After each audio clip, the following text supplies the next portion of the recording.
नमस्कार दोस्तों, Aditi voice channel में आप सभी का स्वागत है। आज आप लोग सुनेंगे एक बहुत ही अच्छी कहानी। मेरे बाबा मरने से पहले एक लड़की के साथ मेरी बात पक्की करके गए थे। उन्होंने कहा था कि तुम उसी से शादी करना, वह बहुत अच्छी है। पर मैं उससे शादी नहीं करना चाहता था, जिसको जानता नहीं था। उस लड़की का नाम माया था। जब मैंने उसे देखा तो हैरान रह गया। वह तो बिल्कुल भी खूबसूरत नहीं थी। हाँ, दुबली पतली थी, देखने में बुरी नहीं लगती थी। लेकिन जैसा मैंने अपनी होने वाली पत्नी के बारे में सोचा था, वैसा वह बिल्कुल भी नहीं थी। मुझे ऐसी लड़कियां बिल्कुल भी पसंद नहीं थी, पर यह मेरे बाबा की आखिरी इच्छा थी, इसलिए सोचा कि उनकी बात माननी पड़ेगी। सबने कहा कि लड़की के आगे पीछे कोई नहीं है, इसलिए तुम उसका हाथ थाम लो, बाकी भगवान कृपा करेगा। मैंने माया के साथ शादी कर ली और मैं उसे अपनी घर ले आया। उसको देख के मेरा दिल बड़ा खराब हुआ, क्योंकि वह रंग रूप की काली थी। कि भगवान या तूने मेरे साथ क्या किया, मुझे किस बात की सज़ा दी। मेरा घर छोटा सा था, मैं कोई इतना अमीर आदमी नहीं था। मेरी एक दुकान थी जहाँ पर मैं कपड़ों को बेचा करता था। वह मेरी पत्नी बनकर मेरे घर में आ गई और अब हम लोगों ने सारा जीवन एक साथ ही गुजरना था। लेकिन मेरा मन उसकी तरफ नहीं लगा था। मैंने उसको अपने मन से पत्नी नहीं माना था, इसलिए मैं उससे थोड़ा कटा कटा सा था। लेकिन उसे भी इस बात से कोई दिक्कत नहीं था। वैसे वह दिल की बहुत अच्छी मालूम होती थी। आते ही उसने सारे घर को संभाल लिया और रोज़ मेरे लिए खाना भी बनाती थी।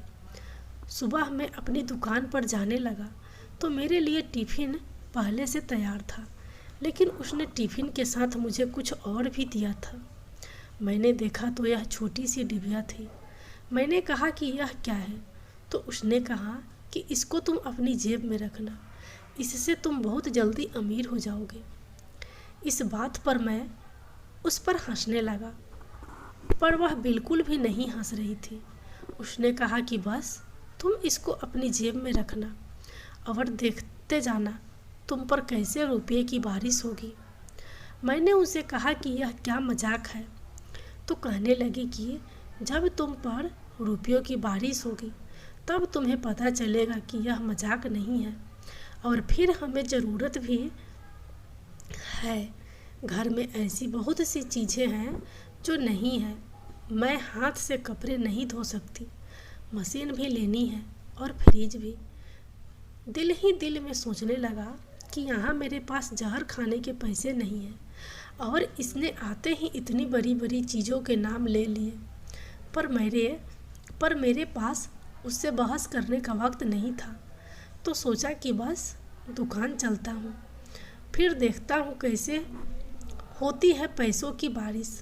मैंने वह डिब्बी अपनी जेब में तो रख ली, लेकिन अभी भी इस बात पर हंस रहा था कि मेरी पत्नी कैसी बातें कर रही थी। इस छोटी सी डिब्बी में ऐसा कौन सा चमत्कार था कि यह मुझे अमीर कर सकती थी। पर मैं यह सोच रहा था कि मेरी पत्नी को मेरे साथ यह मजाक करने की क्या ज़रूरत थी। क्या वह मेरा मजाक बना रही थी। अपनी दुकान में जाकर बैठ गया। आजकल ग्राहकों की बड़ी कमी थी, ज़्यादा ग्राहक नहीं आ रहे थे, पर आज सुबह से ही ग्राहक आने लगे। मैं हैरान हुआ कि आज तो बड़ी बात है। देखते ही देखते मेरी दुकान पर माल की सेल होने लगी, और आज इतनी ज़्यादा सेल हुई जितने पिछले 3-4 महीने में नहीं हुई थी। कहीं यह सब उस डिबिया का कमाल तो नहीं था, जैसे मेरी पत्नी ने कहा था। इसको अपने पास रखना, तुम पर पैसों की बारिश हो जाएगी। वैसे हुआ तो कुछ ऐसा ही था, लेकिन यह तो संयोग भी हो सकता था, क्योंकि आजकल लगन का मौसम था और समझ लो कि शादी का मौसम चल रहा था। मैं घर आ गया तो मेरी पत्नी ने दरवाज़ा खोला। मुझसे मेरा बैग ले लिया और मुझे पानी का गिलास पिलाया।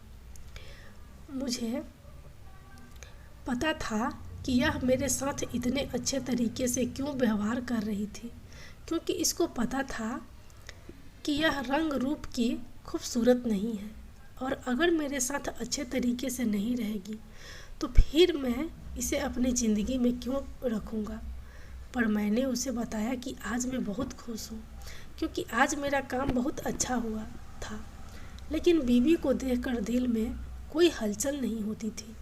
वह सारे घर के काम कर लेती थी और खाना भी अच्छा बना देती थी, लेकिन वह बाथरूम में बहुत समय लगाती थी। एकदम बाथरूम में चली जाती तो ऐसा लगता था कि अंदर सो गई है। उसे आवाज़ देकर बुलाना पड़ता था।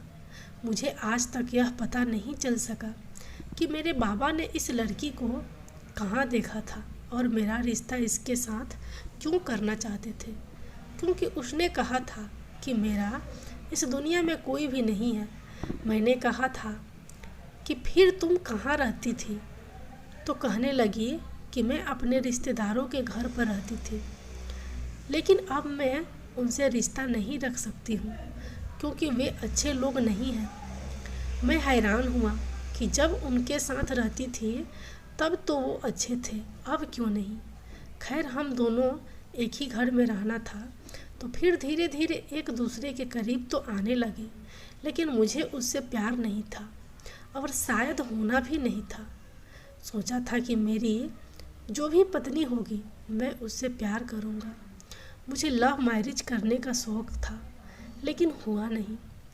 मेरी पत्नी माया जब से मेरी ज़िंदगी में आई थी, बस एक ही काम अच्छा हुआ था कि जब से मैंने उसकी दी हुई डिबिया अपनी जेब में रखने शुरू की थी, तब से ही रोज़ मेरी दुकान पर नए नए ग्राहक आने लगे और ज़्यादा ऑर्डर देते थे।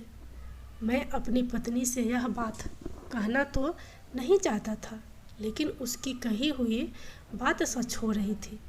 मैंने कहा कि उस टीवी के अंदर क्या रखती हो, तो उसने कहा कि आप नहीं पूछो और उसको खोल कर भी मत देखना, नहीं तो पैसे आने बंद हो जाएंगे।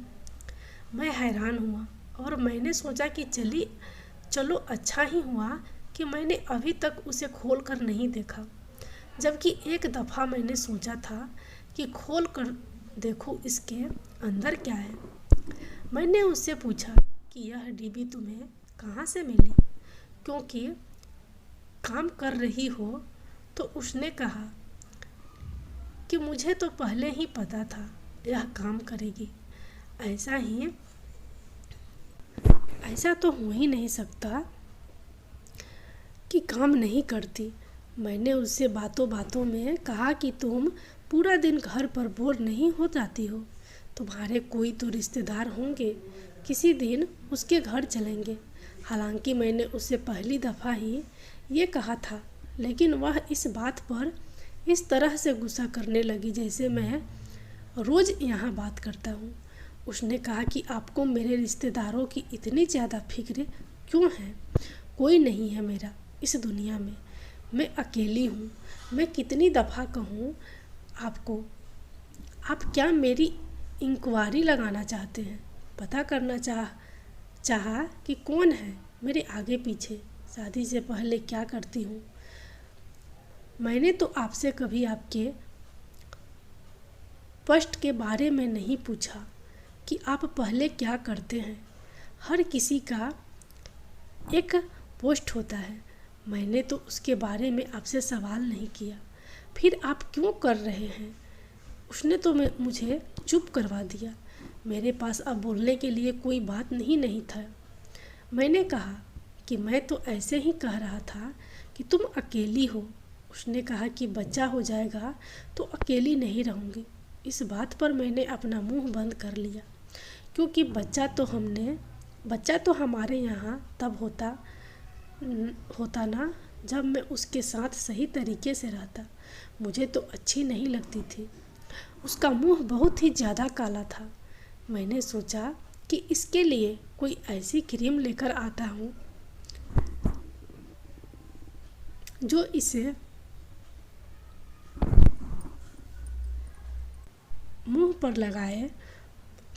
मुंह पर लगाए तो थोड़ा गोरी हो जाए। हर किसी को सुंदर पत्नी ही चाहिए होती है। अगर मैं यह चाहता था कि मेरी पत्नी सुंदर हो तो इससे कोई ऐसी बात तो नहीं थी। फिर वह अपना ख्याल भी तो नहीं रखती थी, मेरे लिए श्रृंगार भी नहीं करती थी, सजती संवरती भी नहीं थी। मैं उसे कहता था कि मेरे लिए तो थोड़ा तैयार हो जाया करो, तो कहती थी कि पूरे दिन में इतने काम होते हैं, तैयार होकर काम नहीं कर सकती। मैं उससे दूर दूर रहता था और अब तो मेरा काम इतना बढ़ गया था कि मेरे पास वैसे ही वक्त नहीं था।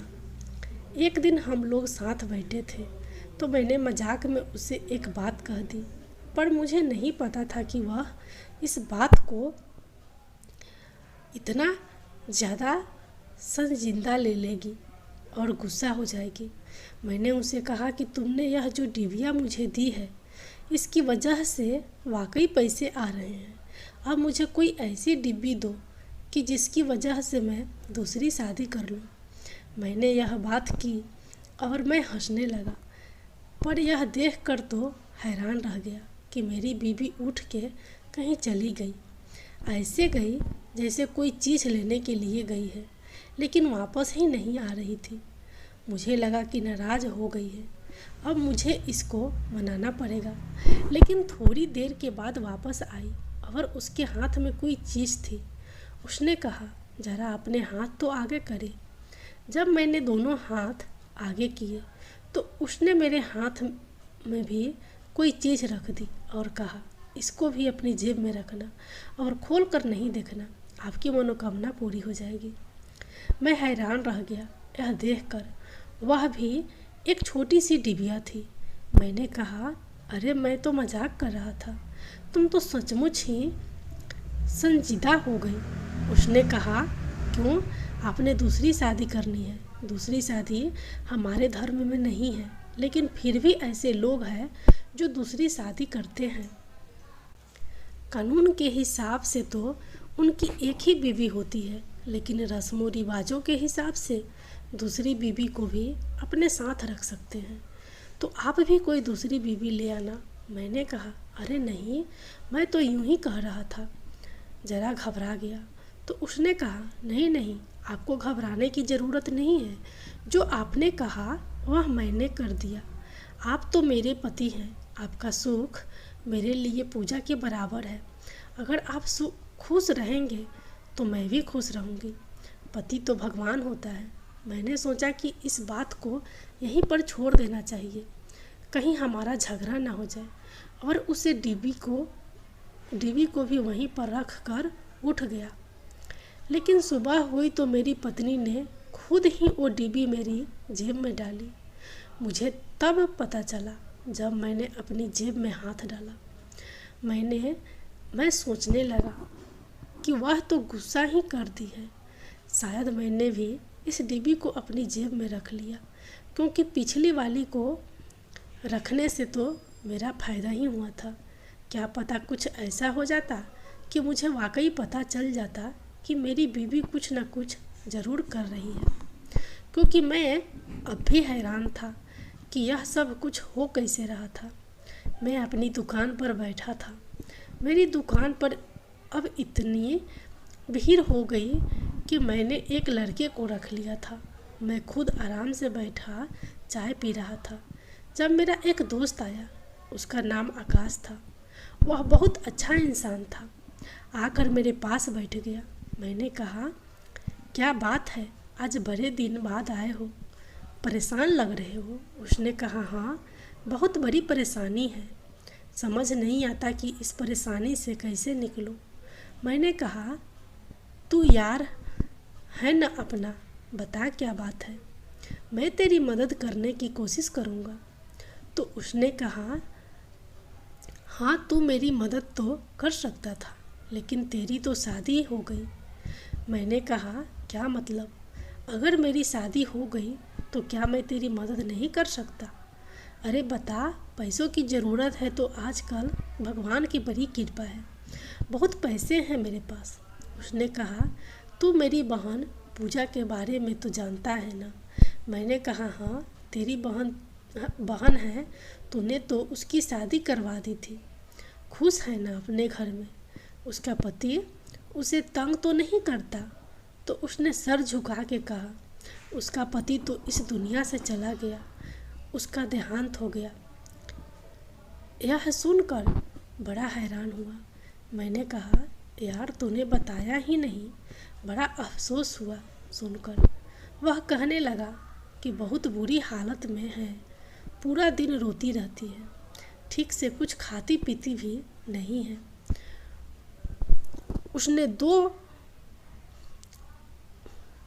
उसने दो दफ़ा आत्महत्या करने की कोशिश की है। मैंने यह सुनकर बहुत हैरान हुआ। मैंने कहा कि क्या इतनी बुरी हालत हो गई है उसकी? मेरे दोस्त ने कहा कि हाँ, बहुत बुरी हालत में है। अगर दोनों दफ़ा मैं वक्त पर ना पहुंचता तो बहुत देर हो जाती, लेकिन अभी भी परेशान रहता हूँ। घर से निकलता हूँ तो सोचता हूँ कि कहीं वह अपने साथ कुछ कर न ले। डॉक्टर से बात की है, उसका कहना है कि इसकी शादी करवा दो तो फिर यह ठीक हो जाएगी। लेकिन एक विधवा से इस समाज में कौन शादी करता है? मैं भी कुछ नहीं बोला, क्योंकि बात तो ऐसी ही थी। अभी वह वहीं बैठा था कि उसको उसके फ़ोन पर कॉल आई और वह कॉल सुन के परेशान हो गया। उसने कहा कि तू चल मेरे साथ। फिर से आत्महत्या करने की कोशिश की है। मैं तुरंत उसके साथ चला गया। यह मेरा बहुत अच्छा दोस्त था। इसने बुरे वक्त में मेरा बहुत साथ दिया था, लेकिन अब इस बेचारे का अपना बुरा वक्त चल रहा था। जब हम घर पहुँचे तो पूजा कमरे में थी। मैं बाहर बैठ गया। यह कमरे के अंदर गया।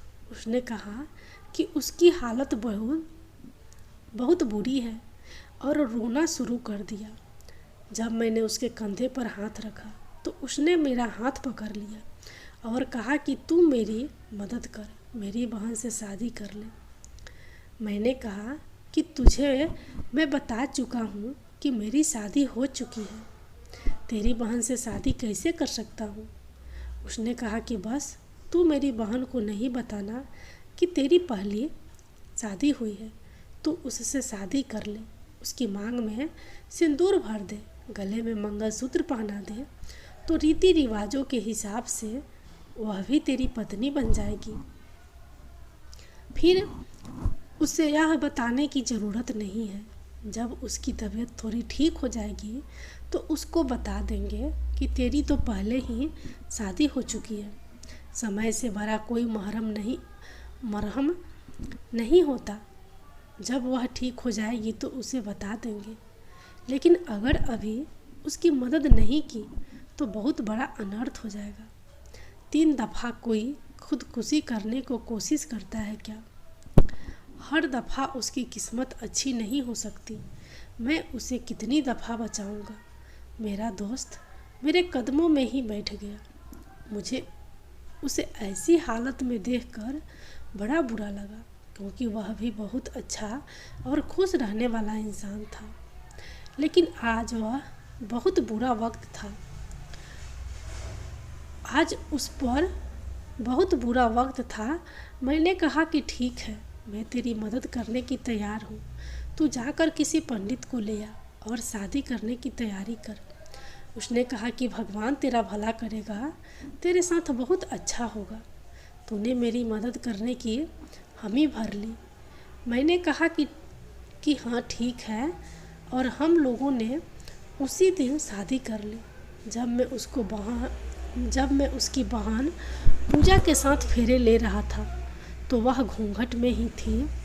लेकिन मैं यह सोच रहा था कि कहीं यह सब कुछ मेरी पत्नी की दी हुई डिबिया की वजह से तो नहीं हुआ, क्योंकि आज ही मैंने अपनी जेब में डाली।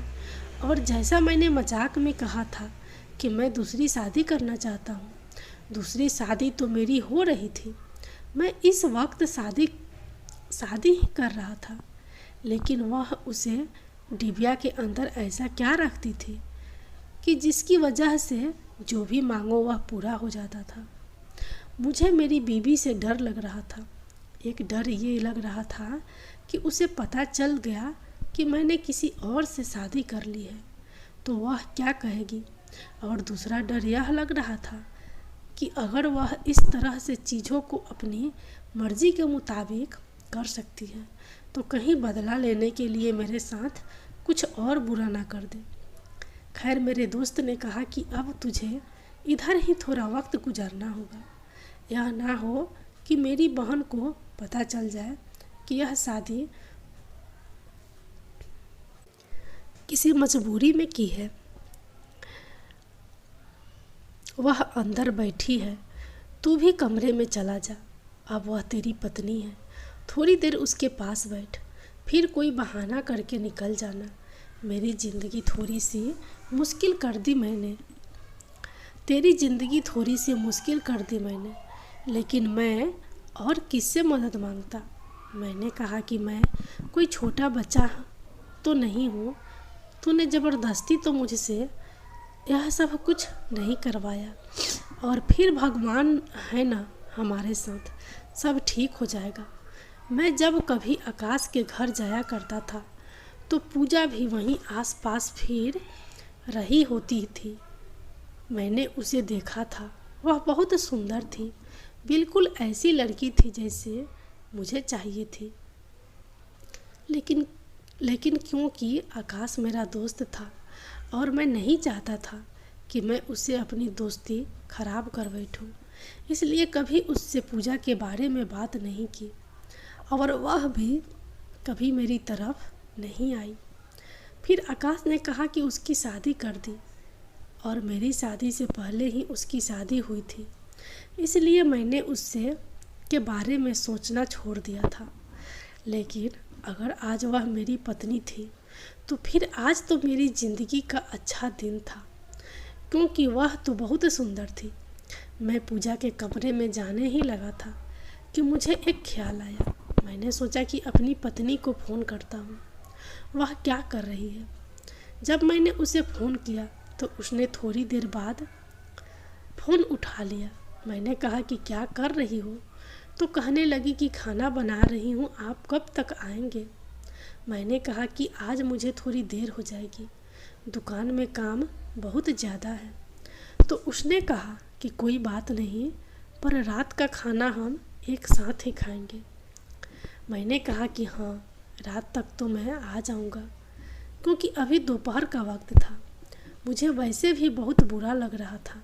मेरी पत्नी के साथ यह अन्याय था कि मैंने उसे बताए बिना ही दूसरी शादी भी कर ली और अब मैं उससे लड़की के कमरे में जा रहा था। फिर सोचा यह तो मेरी भाग्य है, और अगर मेरी बीवी को पता था कि उस डिबिया से जो मांगो वह सब कुछ हो जाता है, तो उसे मेरी जेब में रखनी ही नहीं चाहिए थी। मैंने तो मजाक किया और उसने मुझे लाकर वो डिबिया दे दी। मैं कमरे में दाखिल हुआ ही था कि पूजा, जिसने अब तक घूंघट कर रखा था,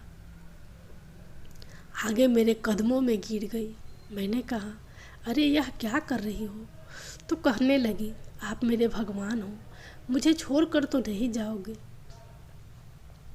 मैं समझ गया कि वह अभी भी शोक में है।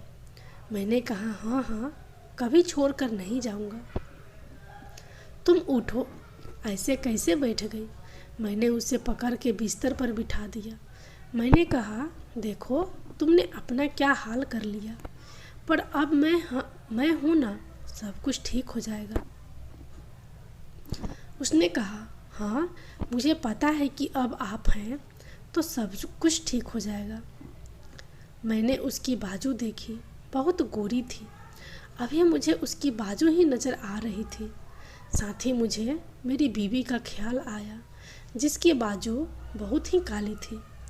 मैंने अपने दिल में कहा, हे भगवान, तूने मुझ पर कृपा की है, पर बहुत अच्छा किया है।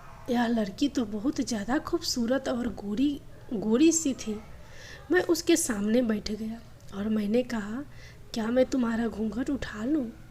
मैं इसलिए पूछ रहा था क्योंकि वह थोड़ी सी परेशान थी। अभी अभी उसने आत्महत्या करने की कोशिश की थी, इसलिए मैंने पूछ लिया। उसने कहा हाँ, क्यों नहीं। और जैसे ही मैंने उसका घूंघट उठाया तो ऐसा लगा कि मेरे पैरों तले धरती ही खिसक गई है, क्योंकि वह कोई और नहीं, मेरी ही पत्नी थी। वह माया थी, लेकिन वह बहुत ज़्यादा सफ़ेद और खूबसूरत लग रही थी, बहुत गोरी लग रही थी। शायद उसने बहुत ज़्यादा मेकअप कर रखा था, पर मैं उसे देखकर बुरा तरह से हैरान रह गया और उछलकर पीछे ही हट गया। मैंने कहा तुम यहाँ पर क्या कर रही हो? तो उसने कहा आप क्या कर रहे हो यहाँ पर? एक पत्नी के होते हुए दूसरी शादी कर रहे हो। मैंने कहा लेकिन यह तो पूजा है। यह बहुत बुरी हालत में थी। इसका भाई मेरी दुकान पर आया था और वह कह रहा था कि शादी कर लो, तो मैंने शादी कर ली। मैं ऐसे बोल रहा था जैसे कोई छोटा बच्चा गलती करके उल्टी सीधी बातें करता है, और मेरी बीवी मुझे ऐसी आंखों से देख रही थी जैसे अब वह मुझे कभी माफ़ नहीं करेगी। उसके बाद मेरी पत्नी ने एक ऐसा काम किया कि मैं हैरान रह गया। उसने करीब रखा एक गीला कपड़ा लेकर अपना मुंह पर मारना शुरू कर दिया। मुझे लगा कि उसका सारा मेकअप उतर जाएगा और वह अपना मेकअप उतारने के लिए ही ऐसा कर रही है, लेकिन मैं यह देखकर हैरान रह गया कि उसे चेहरे पर कोई भी मेकअप नहीं लगा। इसका मतलब कि मेरी बीवी सच में ही गोरी थी, लेकिन जब मेरे साथ रहती थी तो काली बन के क्यों रहती थी। फिर मुझे ख्याल आया कि वह बाथरूम में बहुत ज़्यादा वक्त लगाती थी, और हम लोग जब भी करीब आते थे वह कमरे की लाइट बंद कर देती थी। वैसे भी हम लोग एक दूसरे के साथ इतना ज़्यादा घुल मिले हुए नहीं थे। थोड़ी देर के बाद मेरा दोस्त अंदर आया तो मैंने कहा यह सब कुछ किया है तूने तो कहा था कि तेरी बहन बड़ी मुश्किल में है और तूने मेरी शादी में मेरी ही पत्नी से करवा दी और मुझे इतनी बड़ी मुश्किल में फंसा दिया। उसने कहा तेरी पत्नी ने मुझे अच्छे पैसे दिए थे, इसलिए मैंने बात मान ली। जो मुझे कहा मैंने कर लिया, क्योंकि एक मुश्किल में तो मैं था ही कि मैंने किसी का कर्ज वापस करना था। लेकिन पूजा वाली बात बिल्कुल झूठ थी। वह अपने पति के साथ अपने ससुराल में बहुत सुखी ज़िंदगी गुजार रही है और बहुत खुश है। मेरा काम यहाँ पर ख़त्म हुआ, मैं चलता हूँ। मेरी बीवी वहाँ से चली गई। अब मुझे डर लग रहा था कि मैं घर कैसे जाऊँगा, वो क्या होगा। लेकिन मेरे दिल में इतने ज़्यादा सवाल था कि मुझे घर जाकर अपनी पत्नी से यह बात पूछनी थी कि उसने ये सब क्यों किया। मैं रात को घर आया तो मेरी पत्नी सामने ही बैठी थी। मैंने कहा क्यों किया तुमने ये सब? मुझे क्यों ऐसे इम्तिहान में डाला? तुम मेरी परीक्षा लेना चाहती थी। उसने कहा हाँ, मैं तुम्हारी परीक्षा लेना चाहती थी और तुम फेल हो गए हो। मैं कोई आम लड़की नहीं हूँ। तुम्हारे बाबा ने तुम्हारी शादी मुझसे क्यों करवाई? मेरे माता पिता कहाँ हैं? मेरे रिश्तेदार कहाँ हैं? और वह डिब्बी, उसका क्या चक्कर है? और फिर मैं खुद ही पूजा बनकर क्यों तुम्हारे सामने बैठ गई? मैं चौंक गया और सोचने लगा कि यह किस्म की इंसान है। मेरी पत्नी ने कहा कि वह एक बहुत ही बड़े अमीर आदमी की बेटी थी। उसका पिता बहुत ज़्यादा बीमार था और ख़ानदानी दौलत इतनी ज़्यादा थी कि संभालने वाला कोई नहीं था। उसके पिता ने मरते हुए मेरे पिता से रिश्ता तय कर दिया था कि आपके बेटे से हम अपनी बेटी की शादी करवा देंगे, क्योंकि मेरा बाप बहुत ईमानदार आदमी थे और मोहल्ले में मशहूर थे। इनसे ज़्यादा ईमानदार आदमी कोई नहीं है। मेरे बाप ने तो कह दिया कि जो लड़का तुम्हारे लिए पसंद किया है वह बिल्कुल ठीक है, पर मुझे किसी ऐसे इंसान की ज़रूरत थी जो मेरे साथ कभी धोखा ना करे, जो लालची ना हो और जिसके हाथों में हम करोड़ों का कारोबार सौंप सकें, क्योंकि इससे पहले भी हमारे साथ धोखा हुआ था। मेरे बाप ने मेरी शादी एक लड़के के साथ तय कर दी थी, पर वह बहुत लालची था और मेरे दिल में यह बात बैठ गई थी कि बहुत ज़्यादा सोच समझ कर मुझे अपनी ज़िंदगी का फैसला करना होगा। मैं किसी भी इंसान पर ऐसे ही भरोसा नहीं कर सकती। और बात सिर्फ इतनी ही नहीं थी, एक तो मेरा इस दुनिया में कोई नहीं था और मैं बहुत ज़्यादा अमीर भी थी। मैं बहुत ज़्यादा खूबसूरत थी, मेरे पास बहुत ज़्यादा माल दौलत थी और मेरे सर पर भी कोई नहीं था। मैं इस समाज में अकेली थी। मुझे तुम्हारा इम्तिहान लेना था और तुम्हारा इम्तिहान लेने के लिए मैंने वह डिबिया वाला झूठ भी बोला और अपने रंग रूप को भी काला बना कर रखा था कि तुम मेरे साथ जिस तरह से रहो वह तुम्हारा असली व्यवहार हो। ऐसा ना हो कि तुम यह सोचकर मेरे साथ अच्छे तरीके से रहते कि इसके पास तो बहुत सारे पैसे हैं, यह तो बड़ी खूबसूरत है। लेकिन इस मामले में मैं यह ज़रूर कहना चाहूँगी कि तुम्हारा व्यवहार मेरे साथ बुरा नहीं था, अच्छा था। तुम मेरे साथ ठीक तरीके से रहते थे, लेकिन मैं तुम्हें पैसे देकर यह देखना चाहती थी कि तुम्हारे अंदर कितना लालच है, तुम कितने लालची हो। इसलिए मैंने जानबूझकर तुम्हारी दुकान पर अपनी कंपनी में काम करने वाले लोगों को भेजना शुरू कर दिया। उस दुकान से जाकर कपड़े लेने हैं और बहुत ज़्यादा सामान खरीदना है ताकि तुम्हारे पास बहुत सारे पैसे आ जाए। पर तुम्हारे पास पैसे आने के बावजूद भी तुम्हारा मेरे साथ व्यवहार ठीक ही था, बुरा नहीं था। अब मुझे ऐसा लगने लगा था कि मैं तुम्हारे हाथों में अपना सारा कारोबार सौंप सकती हूँ। फिर सोचा कि एक बार तुम्हारी नीयत को चेक कर लिया जाए, इसलिए मैंने तुम्हारे सबसे करीबी दोस्त से बात की। तुम्हारे घर में एक डायरी पड़ी है जिसके अंदर जिसका नंबर लिखा हुआ था और तुमने यह भी लिखा था कि मेरा यह दोस्त मेरे भाइयों जैसा है। मैंने इसे फ़ोन किया तो यह पहले से ही मुश्किल मुसीबत में था। मैंने कहा कि मैं तुम्हें बहुत सा पैसे दूंगी, पर तुम्हें मेरा एक काम करना होगा। और मैंने जब इसको सब कुछ बता दिया तो उसने कहा कि मैं बिल्कुल ठीक कर रही हूँ, मुझे ऐसा ही करना चाहिए।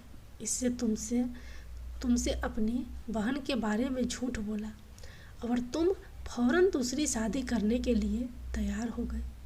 इसका मतलब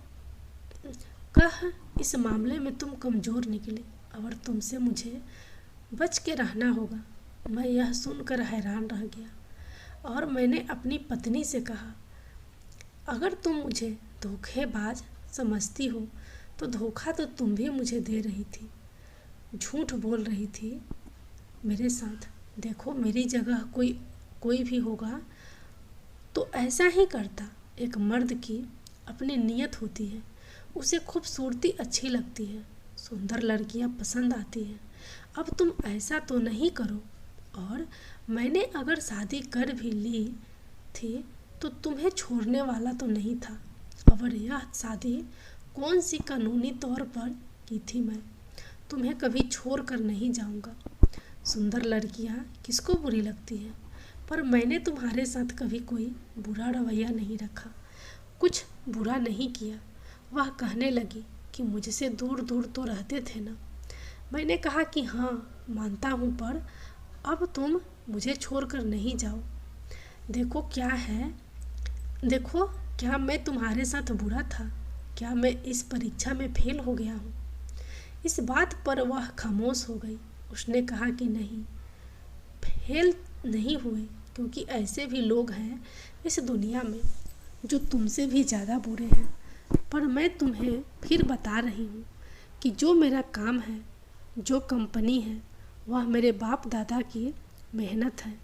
हम लोगों ने उस कारोबार के पीछे बहुत कुर्बानियाँ दी हैं, बहुत से लोगों को कुर्बान किया है। हम ऐसे ही किसी के हाथ में नहीं पकड़ा सकते और मैं अकेली सब कुछ संभाल नहीं सकती हूँ। मैंने कहा कि मुझसे जो बन पड़े मैं करूँगा और कारोबार को अपना कारोबार और तुम्हारे बाप दादा की मेहनत को अपनी मेहनत समझ के काम करूँगा। मेरी पत्नी ने कहा कि ठीक है, अगर तुम कोई गलती करोगे तो वैसे भी तुम्हें माफ़ नहीं किया जाएगा। मेरी पत्नी ने तो सीधी बात की। वह जो बोलती थी सीधी बोलती थी। सही कहा था। मेरी पत्नी तो कोई आम लड़की नहीं थी। वह तो इस शहर की बहुत ज़्यादा अमीर लड़की थी और बहुत बड़े ख़ानदान से थी।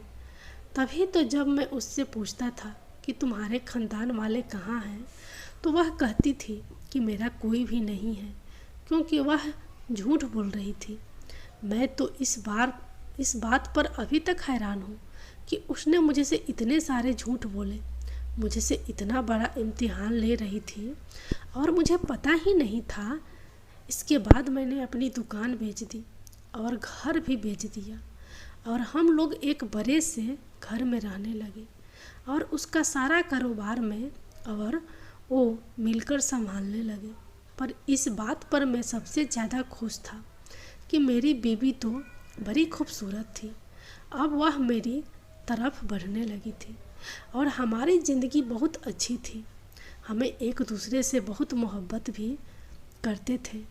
मुझे दुनिया की हर चीज़ मिल गई थी। मैं तो यह सोचकर अभी भी हैरान हो जाता हूँ कि अगर मैं उसके साथ कोई उल्टा सीधा काम कर देता या उसको कुछ बुरा कह देता तो वह मुझे आसमान से उठाकर ज़मीन पर फेंक देती और वह ऐसा कर सकती थी। उसे रोकने वाला कोई नहीं था। लेकिन मेरी किस्मत अच्छी थी। आप लोग बताओ, आप लोगों को मेरी ज़िंदगी की कहानी सुनकर कैसा लगा? आप लोगों को क्या लगता है कि मेरी किस्मत अच्छी थी? यह सब कुछ मेरी पत्नी मेरी अपनी वजह से हुआ, क्योंकि मेरी बीवी मुझे खूबसूरत तो नहीं लगती थी, लेकिन मैं फिर भी उसके साथ अच्छा ही था। मैंने कभी उस पर हाथ नहीं उठाया, ना ही कोई बुरी बात कही। शायद मुझे तभी तो इतना कुछ मिल गया, क्योंकि आज मुझे किसी चीज़ की कमी नहीं है और मेरी पत्नी भी मुझसे बहुत प्यार करती है। हम दोनों ऐसी ही ज़िंदगी गुजार रहे हैं जैसे हम दोनों ख्वाबों में भी नहीं सोची थी। भगवान की मदद करते हैं और कब आपकी किस्मत पर लड़ते यह कोई नहीं जानता। यह ज़िंदगी बड़ी अजीब है, इसलिए मेरी ज़िंदगी की कहानी से मैं आप लोगों को यही समझाना चाहता हूँ कि भगवान ने आपके लिए जो सोचा होता है आप उसी पर खुश रहें और उसे कबूल कर लें। हो सकता है कि उसकी वजह से आपको कोई बड़ी चीज़ मिल जाए और आपकी सारी ज़िंदगी ही बदल जाए, जैसे कि मेरे साथ हुआ।